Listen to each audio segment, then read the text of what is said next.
Em Efésios capítulo 2, versículo 8 e 9, a palavra do Senhor diz assim: Pois vocês são salvos pela graça, por meio da fé, e isto não vem de vocês, é dom de Deus, não por obras, para que ninguém se glorie. Deus, Ele quer salvar você de si mesmo, desse mundo que está dominado pelo mal e da futura ira que Ele vai manifestar, que Ele vai derramar, que será o castigo que Ele vai dar, condenando todos aqueles que não se arrependeram, que não abandonaram os seus maus caminhos. Ele quer salvar a sua vida. Você tem esse presente da graça dele, que é a salvação. Jesus veio para o que era seu, mas o seu próprio povo não recebeu. Porém, alguns creram nele.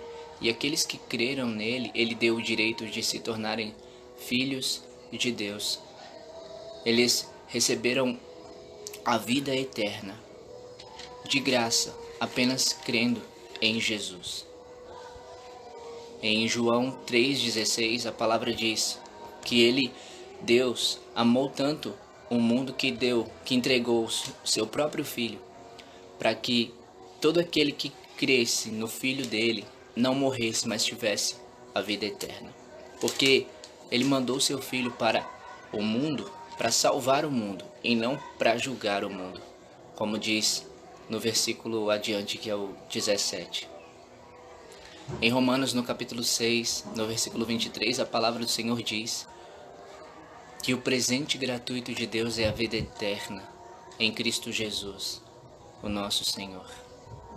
E essa palavra de Efésios 2, 8 e 9 está dizendo exatamente que a salvação dele é pela graça. E a graça é a graça dele. Não é a nossa graça. É a graça dele. A salvação dele é pela graça dele. Por isso é que o versículo ele é bem claro quando diz: Pois vocês são salvos pela graça, por meio da fé. E isto não vem de vocês, é dom de Deus. Nós não operamos, nós não geramos a salvação. A salvação, ela é tão somente pela graça dele. Pense, pare um pouco e reflita no que a palavra de Deus está dizendo para você. Que para que você seja salvo de si mesmo, salvo do mundo, do sistema regido pelo maligno que está operando nesse mundo, e para que você seja salvo da ira vindoura, da ira que está por vir de Deus, você precisa somente da graça de Deus. E o que é a graça de Deus? É o favor dele sobre as nossas vidas, pelas nossas vidas que nós não merecemos. Graça significa bondade divina. E a salvação das nossas almas, a salvação das nossas vidas, é exatamente pela ação dessa bondade nas nossas vidas. Não é porque nós falamos, não é porque nós não falamos, não é porque nós fazemos ou porque nós não fazemos. Porque às vezes a gente tá errando e até consciente a gente tá de que a gente tá fazendo o que é errado, mas mesmo assim tá permanecendo. E eu tô falando do errado que aparentemente parece que é bom, porque é aquele errado que você tá se justificando nas suas obras. Você tá se qualificando no que você tá fazendo.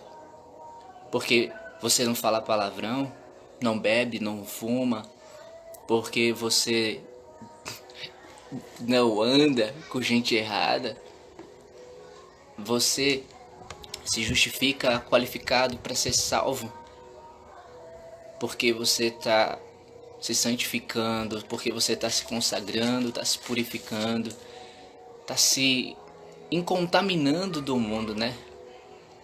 Mas tudo isso não é suficiente, tudo isso não basta, tudo isso não supre. Sabe por quê? Porque a salvação não é gerada de nós.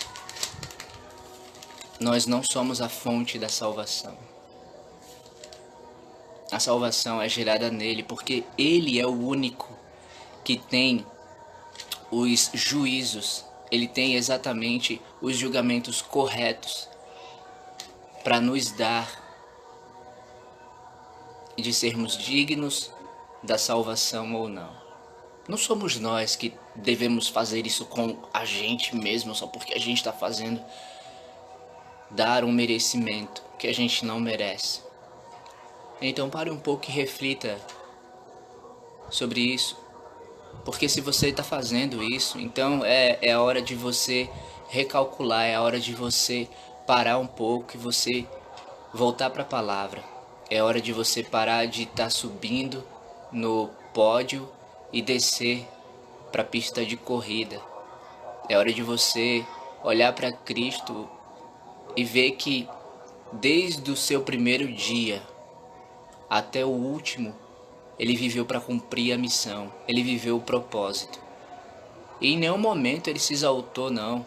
Pelo contrário, é como está aqui em Filipenses capítulo 2, a partir do versículo 5.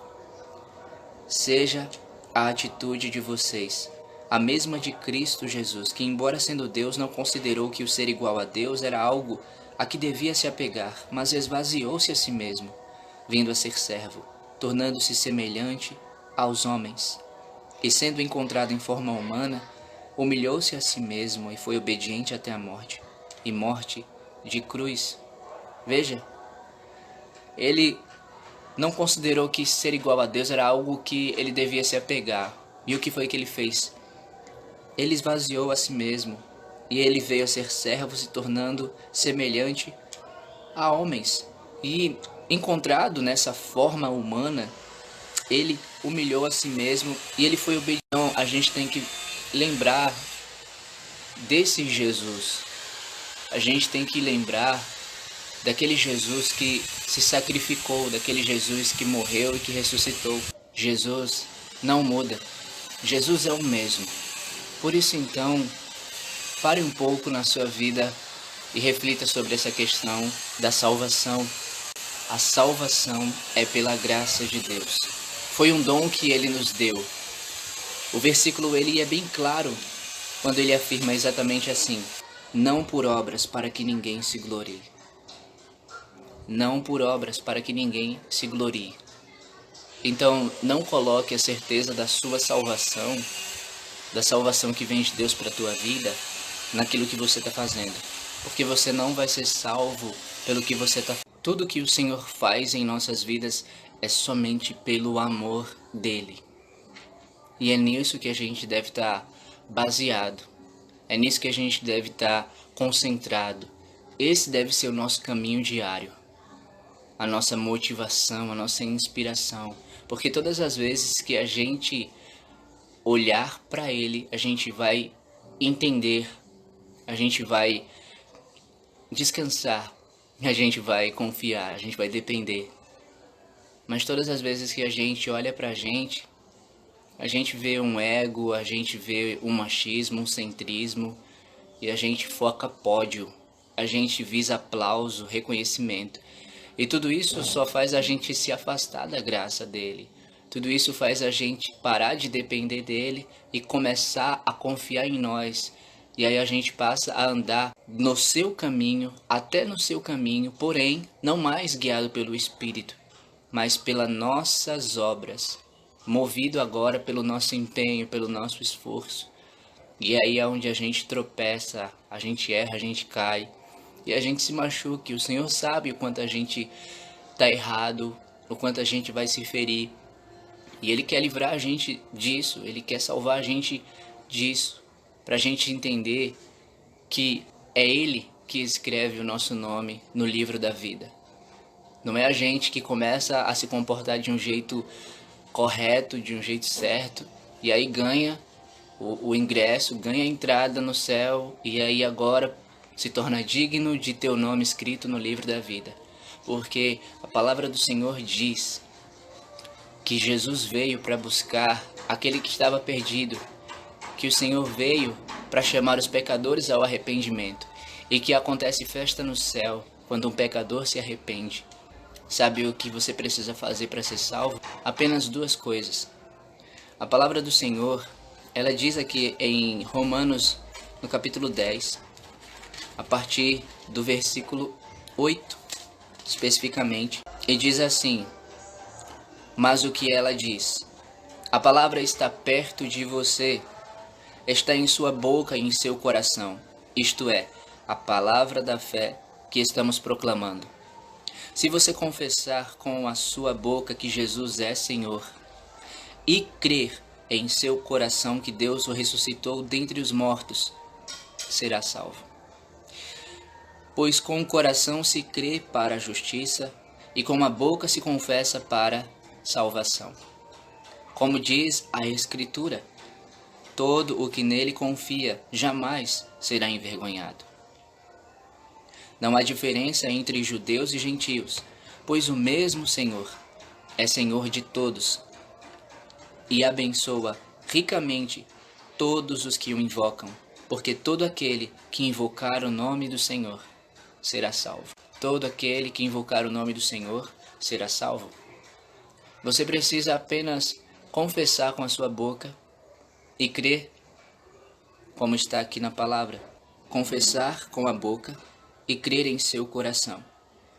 Porque se crê para a justiça e se confessa para a salvação. Essas são apenas as duas coisas que você precisa fazer: confessá-lo e crer nele. Jesus é o Senhor do céu e o Senhor da terra. E Ele é o guia para a salvação.